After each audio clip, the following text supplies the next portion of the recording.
எல்லாருக்குள்ளேயும் ஒரு எனக்குள்ள அந்த முதல் முறையா தவம் வரும்போது எப்படி இருந்துச்சு, அந்த அந்த தருணம் எப்படி இருந்துச்சுன்னா, என்னன்னே தெரியாது, வெளியில எல்லா செயலும் தெரியும். ஏன்னா நம்ம நிறைய பொது வாழ்க்கையில நிறைய படிச்சிருக்கிறோம், நிறைய கேள்விப்பட்டிருப்போம். சித்தர்கள்னா கொஞ்சம் ஓரளவு தெரியும். ஆனால் சொந்த லைஃப்ல ஒரு எக்ஸ்பீரியன்ஸ் ஏற்படும் போது நமக்கா அப்படிங்கும்போது ஒரு வியப்பாக இருந்துச்சு. நம்ம உடம்புல ஒரு மாற்றம், நமக்குள்ள சில தியானத்துக்குள்ள நடக்கிற சில செயல்லாம் பார்க்கும்போது ரொம்ப எப்படின்னா சொல்லிக்க முடியாத ஒரு சந்தோஷமும் அதே நேரத்தில் நம்ப முடியாத ஒரு பயமும் இருந்துச்சு. இது ரெண்டும் இருந்துச்சு.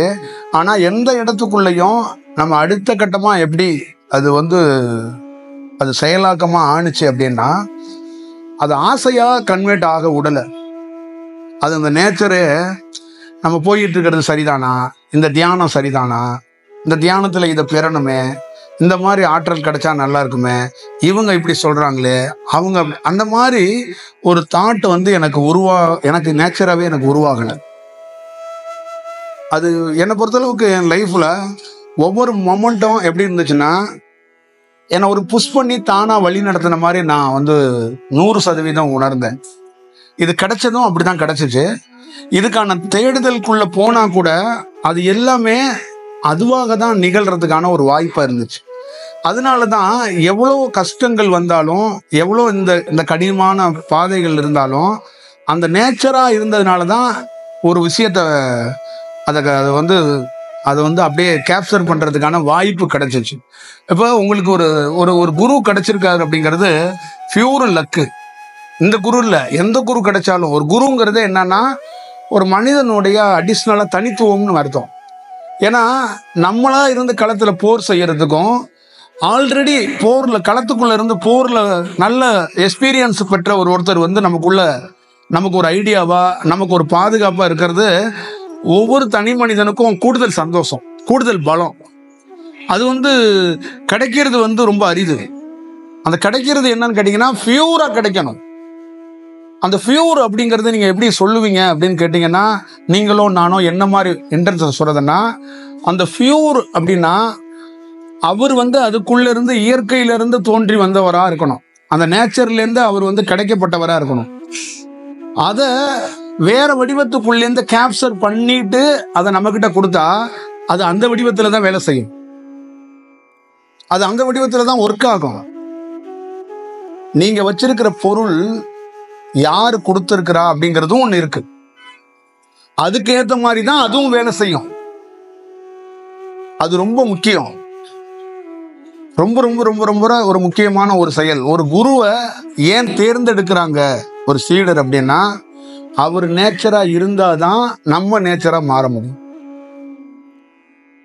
அவரு நேச்சரை கண்டுபிடிக்கிறதுக்கு, நேச்சரை உருவாக்குறதுக்கு நான் போராடி ஒரு வேலை செய்யறேன் அப்படின்னு செஞ்சா அது சரியா இருக்கு. நான் பல நாள் பல வடிவத்துல சொல்லியிருக்கிறேன். ஒரு பொருள் தானா கிடைக்கிறதுல பவர் அதிகம். இயற்கையா மழை பெய்யறது பவர் அதிகம். நம்மளே ஒரு வண்டியை வர வச்சுட்டு மழை பெய்ய வச்சு நனைஞ்சோம்னா அது எப்படி இருக்கும்? ஒரு 70 விழுக்காடு தமிழ்நாட்டில், இந்தியாவில், உலகத்துல செயற்கை மழை தான் பொழிஞ்சுக்கிட்டு இருக்கு தியானத்துல. அது என்ன ஆகும்னா, அது ஒரு நல்ல தன்மையை, நல்ல விஷயத்தை காட்டி கொடுக்கறத தாமதம் ஏற்பட்டுரும், சோர்வை ஏற்படுத்திடும் நம்ம கிட்ட. அது கொஞ்சம் நடக்குது. அப்ப இதுக்கு என்ன செய்யணும் அப்படின்னு நீங்க கேட்டீங்கன்னா, உங்களுடைய தேடுதல் கொஞ்சம் நேச்சரா நீங்க தேடினீங்கன்னா, இப்ப நானே நேச்சர்ல இருந்து வந்திருக்கனாங்கிறது நான் சொல்றேன். ஆனா நீங்க உணரணும்னா, நீங்க கொஞ்சம் தேடுதல் நேச்சரா இருந்தாதான் நான் நேச்சரா இல்லையாங்கிறத நீங்க உணர முடியும். இப்ப நான் கொடுக்கறத, நான் சொல்றதை மட்டும் வச்சு நீங்க நம்பி ஒரு செயல் செய்ய வேண்டிய அவசியம் இல்லை. அது தேவையும் படாது, அது தேவையும் படக்கூடாதுங்கிறதா நான் சொல்றேன். இது சந்தேகம் இல்லை, இது டீட்டெயில். இது ஒரு பொருளை அப்சர்வ், அதை அதை பார்த்து அதை பத்தி கிரகிக்கிறதுன்னு சொல்லுவாங்கல்ல, அந்த மாதிரி பல விஞ்ஞானிகள் மேல போயிருக்கிறாங்க பேஸுக்கு. பல விஞ்ஞானிகள் பேஸுக்கு போகாம கீழே உட்காந்து டேபிள் ஒர்க் பண்ணியிருக்கிறாங்க. ஆனா எல்லாருமே என்ன மாதிரி சக்ஸஸ் பண்ணியிருக்காங்கன்னா அப்சர்வ் பண்ணி பண்ணி பண்ணி அவங்க கொஞ்சம் பார்த்ததை கொஞ்சம் குறிப்பு எடுத்து வச்சுட்டு டேட்டாவை தான் வச்சுட்டு போனாங்களே கொஞ்சம் அவங்க முழுவதும் ஆய்வு பண்ணுறதுக்குள்ள இந்த உடல் முடியாமல் போயிடுது, காலம் முடிஞ்சிருது. அப்போ ஒரு யோகி என்ன பண்ணுறான்னா இந்த உடல் இருக்கும் போதே அதை கண்டுபிடிச்சு போடுறான். அவன் வெறும் செவ்வாயை மட்டும் அவன் டார்கெட் வச்சிருந்தான்னா அவன் காலம் முடிஞ்சிருக்கும். அவன் எல்லாத்தையும் டார்கெட்டா வச்சு இந்த தியானத்துக்குள்ள தன்னை உணர்றது அப்படின்னா எல்லாத்தையும் சேர்த்து உணர்ந்தாதான் அதுக்கு பேர் தன்னை உணர்தல். அதுதான் அதுக்கு பேர் தன்னை உணர்தல். அப்படின்னா இங்க வெட்ட வெளியில இருக்கிற இந்த பூமியில இருக்கிற இந்த உலகத்துல இருக்கிற அனைத்து விஷயத்தையும் நாம் எப்ப அறிகிறோமோ அது பேர் தான் தன்னை உணர்தல். அப்ப நீங்க கொஞ்சம் நேச்சரா உங்க தேடுதல்ல அது உங்களுக்குள்ள இருந்து கொஞ்சம் கிளாரிட்டியா நம்ம எந்த ஆசையும் பட வேண்டாம், அதை ஒரிஜினாலிட்டியா தேடுவோம் அப்படிங்கிறத உங்களுக்குள்ளே நீங்க தொடங்கிட்டீங்கன்னு வச்சுங்களேன், உங்களுக்குள்ளே அதை பண்ணிட்டீங்கன்னா அது இன்னும் உங்களை ஒரு நல்ல இடத்துக்கு கூட்டிட்டு போறதுக்கான வழியை உருவாக்கும். நீங்க நல்லா ஞாபகம் வச்சுக்கோங்க. நான் மீண்டும் சொல்றேன், இது யாருக்கு எப்படி உணர்வீங்கன்னு தெரியல. நான் பல்வேறுபட்ட காலங்கள்ல ரொம்ப சோர்ந்து இருக்கிறேன். ஆனா இந்த தியானத்துல எனக்கு என்னன்னா, எனக்கு எந்த நேரத்துல எது கிடைக்கணுமோ அது கிடைச்சிச்சு. எனக்கு மனிதர்கள்ட்ட தான் சப்போர்ட் கிடைக்கலையே ஒழிஞ்சிய தியானத்துல ஒவ்வொரு நாளும் ஒவ்வொரு மணி நேரமும் ஒவ்வொரு மாதமும் எந்த மலைகள்ல எந்த குகைகள்ல எந்த இடத்துல இருந்து எந்த பொருள் எனக்கு வந்து சேரணுமோ அது வந்துகிட்டே இருந்துச்சு. அதனாலதான் அந்த பொருள் என்ன பண்ணுச்சுன்னா வளர்ச்சி அடைஞ்சுக்கிட்டே இருந்துச்சு. என்னுடைய growth எனக்கே தெரியும்ல, உங்களுடைய growth உங்களுக்கே தெரியும். என்ன தெரியும்னா உங்க தியானம் உங்களுக்கு தெரியும். உங்க உடல் என்ன தன்மையில இருக்கு, நீங்க என்ன மாற்றத்துல இருக்கீங்க, உங்க கேரக்டரா பேச்சா நடவடிக்கையா எல்லாமே உங்களுக்கு தெரியும். ஒரு ஆறுதலுக்கு என்கிட்ட கேட்பீங்க, ஒரு நம்பிக்கைக்கு கேட்பீங்க. கொஞ்சம் களத்துல இருக்கிறாங்க சொன்னா இன்னும் கொஞ்சம் தைரியமா போராடலாம், இன்னும் கொஞ்சம் வேகமா நடக்கலாம். அப்ப எனக்குள்ள என்னன்னா அந்த வளர்ச்சிக்கு காரணமானது நான் நேச்சரா அந்த எதிர்பார்க்காம இருக்கிறதுனாலதான் சுற்றி இருக்கிற பொருள் எல்லாம் மனித தன்மையில இருக்கிற பொருள் எல்லாம் எனக்கு செய்ய வேண்டியதோ எனக்கு கொடுக்க வேண்டியதோ அதுங்கெல்லாம் கொடுத்துக்கிட்டே இருந்துச்சு. அன்பை கொடுக்குறவன் அன்பை கொடுத்தான், துன்பத்தை கொடுக்குறவன் துன்பத்தை கொடுத்தான், கடனை கொடுக்குறவன் கடனை கொடுத்தான், கடனை கேட்கிறவன் கேட்டான். ஆனா இந்த தியானத்துக்குள்ள அது என்னென்னலாம் கொடுக்கணுமோ அதெல்லாம் எனக்கு கொடுத்துக்கிட்டே இருந்துச்சு. ஒரு இடத்துல அந்த தியானத்துல கிடைக்க வேண்டியது கிடைச்சதுனால இவங்க எல்லாரும் என்ன பண்ணிட்டாங்கன்னா செப்பரேட்டா தனியா போயிட்டாங்க. நான் அதோட போயிட்டேன். இப்ப ஒரு மனிதரை பத்தி எனக்கு ஆய்வு பண்றது ரொம்ப சாதாரண விஷயம். ஏன் அப்படின்னா இங்க இருக்கிற சூழலே எனக்கு தெரிஞ்சிருச்சு. அந்த சூழலுக்குள்ள இருக்கிற பொருளை பத்தி எனக்கு ஆய்வு பண்றதுல ரொம்ப லேட்டெல்லாம் ஆகாது. அவ்வளவுதான் விஷயம். பூமிக்குள் ஒரு 10 கடுகு கொட்டி கிடக்கு, அந்த கடுகு பத்தி எனக்கு சொல்றது இல்ல, கடுகு தாங்கி நிக்கிற தரையை கண்டுபிடிச்சிட்டேன் நானு. ஏன் இந்த தரை தாங்கி நிக்குது இந்த கடுக அப்படின்னு கண்டுபிடிச்சிட்டேன். அப்ப கடுகை நான் எனக்கு வந்து ஆய்வு பண்றதுல எனக்கு ரொம்ப கஷ்டம் கிடையாது. உங்களை தாங்கி நிக்கிற பூமியை நான் ஓரளவு கேப்சர் பண்ணியிருக்கிறேன், இந்த ஆகாயத்தை கேப்சர் பண்ணியிருக்கேன். அதனால அதுக்குள்ள உலாவுகிற பொருளை பத்தி எனக்கு கண்டறியதுல எனக்கு ஒன்றும் பெரிய சட்டசிக்கல்லாம் இல்லை. அப்போ உங்களுக்குள்ள இருந்து என்ன மாதிரி ஒரு மாற்றம் நிகழப்படணும்னா நேச்சரா நீங்க அந்த வேலையை தொடங்கும் போது 100% உங்களுக்கு கிடைக்க வேண்டியது கிடைச்சே தீரும். அது அது வந்து எந்த மாற்றமும் இருக்காது. இந்த தியானத்துக்குள்ள ஒரே ஒரு பியூட்டி என்னன்னா, இன்னைக்கு நைட்டு போயிட்டு நீங்க இங்க தியானம் பண்ணிட்டு நாளைக்கு காலைல தியானம் பண்ணிட்டு நீங்க இயற்கையா மாறுங்க. உங்களுக்கு வீட்டில் ஒரு ப்ராப்ளம் வரும், ஒவ்வொரு மனிதனும் ஒரு கஷ்டத்தை கூட கொடுக்கலாம், ஒரு செயல் நடக்கலாம். ஆனா நீங்க பண்ற உண்மையான தியானத்துல அது உங்களுக்கு ஒண்ணு கொடுக்கும். அது காலதாமதம்லாம் படுத்தாது. ஓ இது இந்த இடத்துக்குள்ள ஒரு செயல், இந்தா அடுத்தது வா ஸ்டெப், அடுத்த ஸ்டெப் வா, இந்த மாதிரி ஆயிரும். அப்ப இந்த ஃபார்முலாவும் இங்க வகுக்கப்படல. இந்த கிளாஸஸ்ல இத மாதிரிலாம் கொடுக்கல. அவ்வளவுதான் அது விஷயம். நீங்க ஓம் நமச்சிவாயா எல்லா மந்திரமும் ஒரு பியூரா ஒருத்தர் அனுபவம் பெற்றவர் அவருடைய எக்ஸ்பீரியன்ஸ்ல இருந்து தான் கொடுத்துட்டு போனாரு. அவர் வந்து என்னுடையதுன்னு சொல்லல. அவரு எந்த மந்திரத்துக்கும் ஓம் நமச்சிவாய காப்பி ரைட்ஸ் கிடையாது. எங்கேயும் யார் வேணாலும் பயன்படுத்தலாம். ஓமுக்கு காப்பி ரைட்ஸ் எல்லாம் கிடையாது. புரியுதுங்களா? அப்ப இது என்ன, இது எப்படி அப்படின்னா, நேச்சர்ல இருந்து ஒருத்தர் அனுபவம் பெற்றவர், அவர் சீடர்களுக்கெல்லாம் இதை வச்சுக்கிட உனக்கு ஒரு ஆறுதலா இருக்கும், இதை செய்யல. அது சில காலத்துல ஏன் அதையே வச்சுக்கிட்டு உட்கார்ந்து இருக்கிறீங்க அப்படின்னு இன்னொருத்தர் வந்தாரு. இப்போ ஓம்னு ஒன்று சொல்லிக்கிட்டு இருக்கல, அதை ஒன்று கொடுத்துட்டு போனார்ல, அவர் எங்கள் சித்தப்பா தான் உங்ககிட்ட ஓம் கொடுத்தவர். அந்த காலகட்டத்தில் வானத்தோட சுழற்சியில் ஓம் தேவைப்பட்டுச்சு. இப்போ ஓம் தேவைப்படாது, நான் இன்னொன்று தர்றேன், அதை நீ வச்சுக்க. ஏன்னா நான் இப்போ இந்த சுழற்சியை பார்த்துட்டு இந்த காலத்தில் சுற்றிக்கிட்டு இருக்கேன், அதனால இதை வச்சுக்கப்பா அப்படின்னு கையில் கொடுத்துறாரு. ஆனால் உங்கள்கிட்ட கொடுக்குற பொருள் எல்லாருமே அந்த காலத்தை உணர்ந்து கையில் கொடுக்கல. அவங்க வேற ஒரு வடிவத்துக்குள்ளேருந்து படித்ததை பார்த்ததை நரம்பு ஆடும்.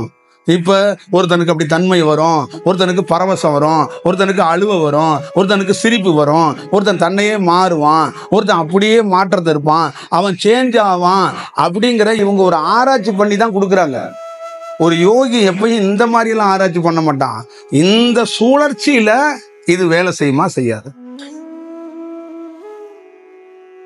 நம்ம எதுக்கு இந்த சுழற்சியில ஒரு பொருளை கொடுக்கணுமா கொடுக்க கூடாதா அப்படிங்கறத அவருக்கு உணர்ந்ததுனால தான் கொடுப்பாரு. சில பேர் மௌனமாவே இருந்தது என்னன்னா கொடுக்கவே கூடாது. அவர் எதை கொடுக்கணும்னா பார்வையால மட்டும் தீட்சையை கொடுத்துட்டு போயிருப்பாரு. இது போதும், இந்த நேரத்துல மந்திரம்லாம் கொடுக்க முடியாது, நீ ஒரு 2 வருடம் 3 ஆண்டுகள் போராடிக்கிட்டே இரு, என் தம்பி ஒருத்தன் வருவான், அவன் ஒரு பொருளை உன்ட கையில கொடுப்பான், அந்த பொருளை பயன்படுத்தி இன்னொரு மேம்படுவ எக்ஸ்பீரியன்ஸை நீ அடைவ. இப்படிதான் இந்த தியானத்தோட வடிவம்.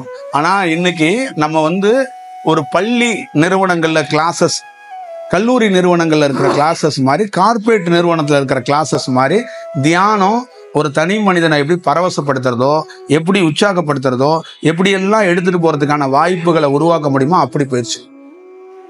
அதனால அதுக்குள்ள என்னன்னா சந்தோஷம் இருக்கும், உங்களுக்குள்ள மாற்றம் இருக்கும், உங்க நரம்பு விழிப்படையும். ஆனா நீங்க முழுமையா அந்த பிரபஞ்சத்தை உணர முடியாது. அதை என்னால உறுதியா சொல்ல முடியும்.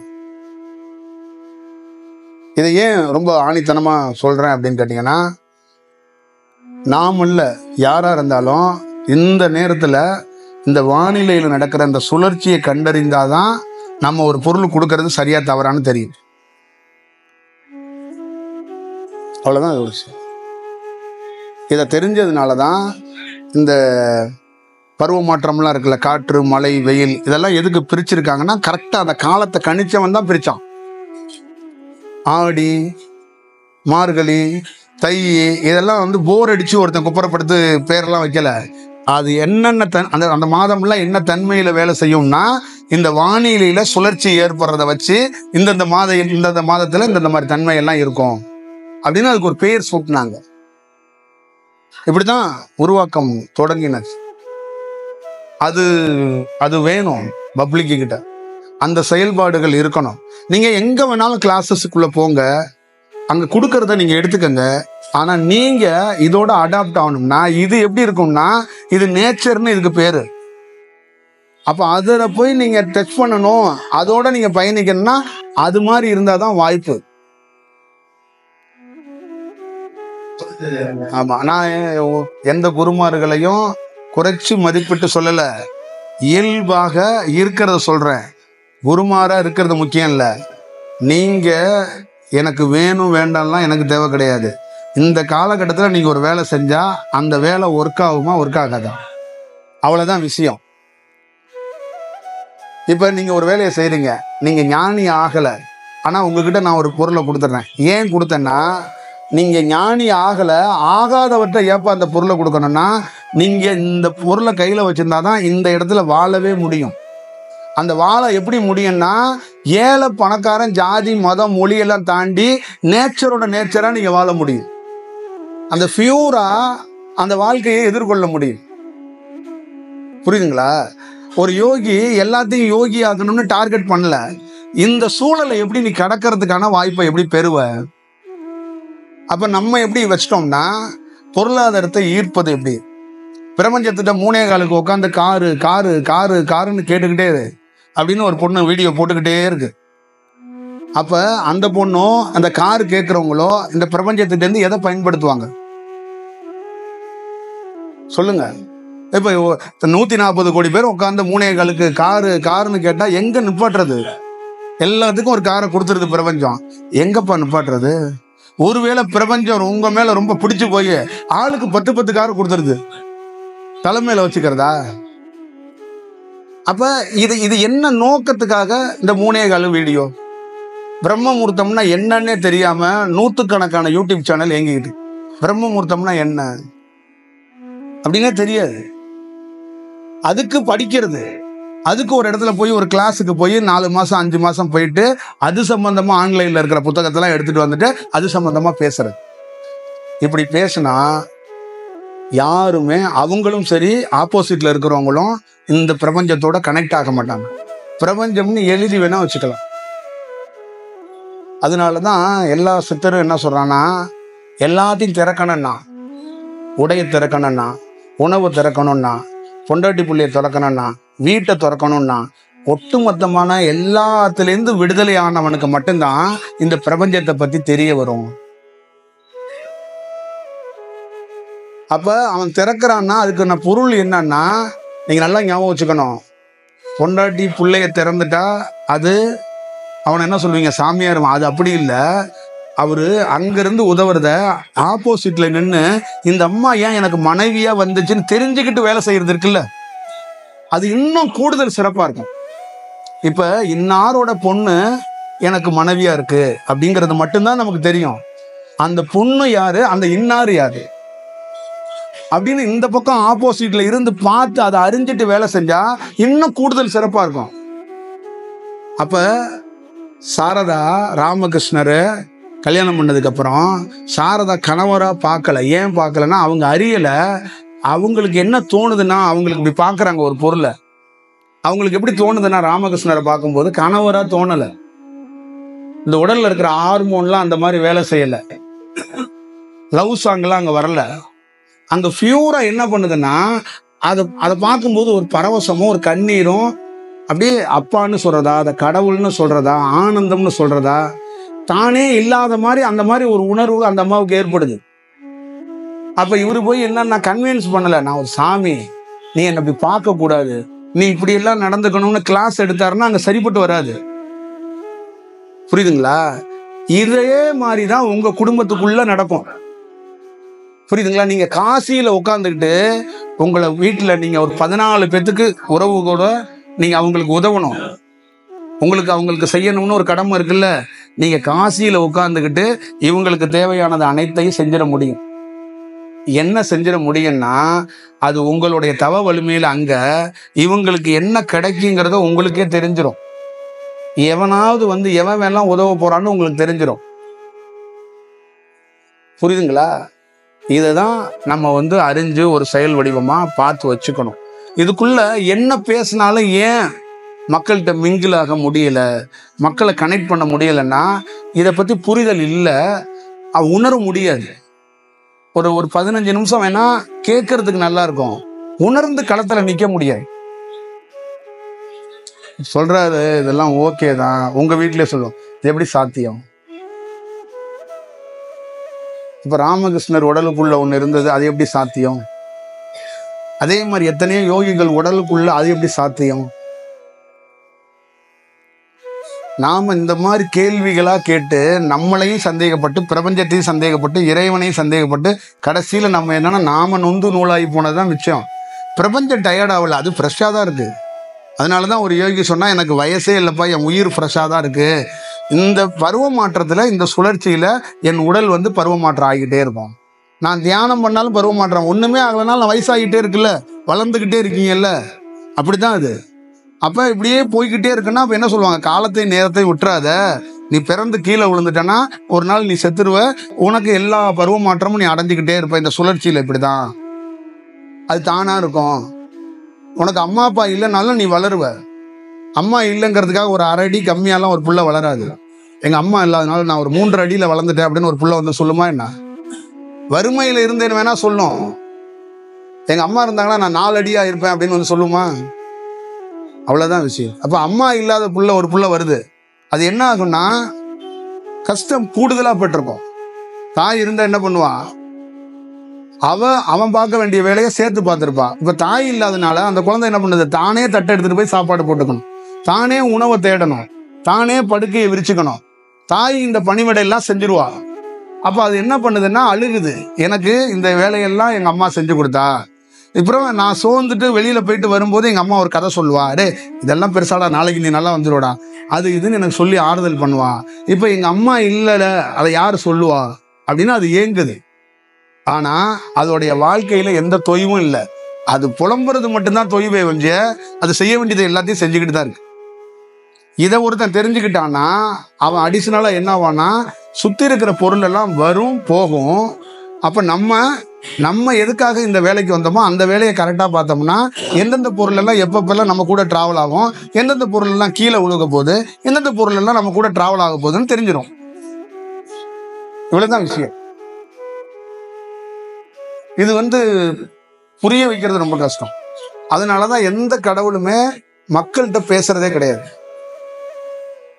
இதை புரியவே வைக்க முடியாது. புரியுதுங்களா? ஒருவேளை ஒரு நாளைக்கு குறைந்தபட்சம் 10,000 பேர் வருவாங்களா இந்த கோயிலுக்கு?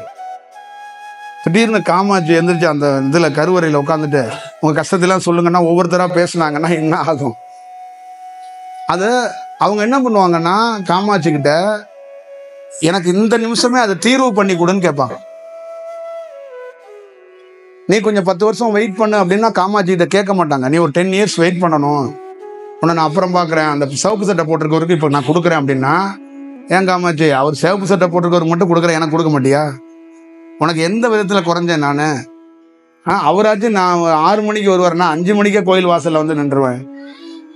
அப்போ நீயும் நம்ம ஊர் தலைவர்கள் மாதிரி தானே பண்ணுற அப்படிங்கிற மாதிரி ஆயிரும். அதனால தான் என்ன பண்ணனா, கால சுழற்சி படி நீயே தெரிஞ்சுக்கடா, உனக்கு நடக்கிறதெல்லாம் நீயே பார்த்துக்கப்பா, நான் பேசலப்பான்னு மௌனமாயிடுறது. ஐயா காலையில் விடிகாலம் 4 மணிக்கு தவம் பண்ணான்னு, ஆனால் குடிச்சிட்டு பண்ணதா குடிக்காத பண்ணதான்னு தெரியாமல் உங்களை நினைச்சு உட்காந்து தவம் ஐயா. தவம்லாம் பண்ணலாம், நீங்கள் அதை குளிக்கணும், எந்திரிக்கணும், அதெல்லாம் நினைக்காதீங்க. சரி, புரியுதுங்களா? அதை கொஞ்சம் அவசியம் பார்த்துக்கங்க. அந்த மாதிரி ஒரு இதெல்லாம் போகாதீங்க. சரி. காலையில சூரியன் குளிச்சுட்டு ஒதுக்கிதான் நமக்கு தெரியாது. ஒருவேளை குளிச்சுட்டு தான் பண்ணணும் அப்படின்னா அதோட ப்ரோக்ராம்லாம் என்ன ஆகும்? எவ்வளவு தண்ணி தேவைப்படும்? அதுதான் சின்ன சந்தேகமா இருக்குது. ஆனா நான் மீண்டும் சொல்றேன், நம்ம ஒரு வேலையை மிஷின் மாதிரி செய்யக்கூடாது. சரி, நேச்சரோட செய்யணும். 108ங்கிறது ஒரு விஷயம். அந்த 108ஐயும் நீங்க அப்படியே 108ஐயும் சொல்லணும்னா என்ன பிரபஞ்சம் உங்களை தள்ளியெல்லாம் வச்சிடாது. அதே நேரத்தில் ஒரு விஷயம் என்னன்னா, டைமிங் கூட வச்சுக்கலாம். 15 நிமிஷம் 20 நிமிஷம் அதுக்குள்ள அந்த மந்திரத்தை சொல்றதுக்கான ஒரு டைம் வச்சுக்கலாம். சப்போஸ் நீங்க 1 மணி நேரம் 2 மணி நேரம் தவம் பண்ணுவீங்க, அந்த மந்திரம் 10 நிமிஷம் தான். ஆனா தவம் உங்களால எவ்வளவு தூரம் பண்ண முடியுமோ அவ்வளவு தூரம் போகலாம். அதை நீங்க பார்த்துக்கணும். அதே மாதிரி ஒரு கட்டாயப்படுத்தி அதுக்குள்ள ஒரு சிஸ்டம் மாதிரி வேலை செய்யக்கூடாது. அது நேச்சரா வராது. அது நீங்க அவசியம் பார்த்துக்கணும். சரி, அது ரொம்ப முக்கியம்.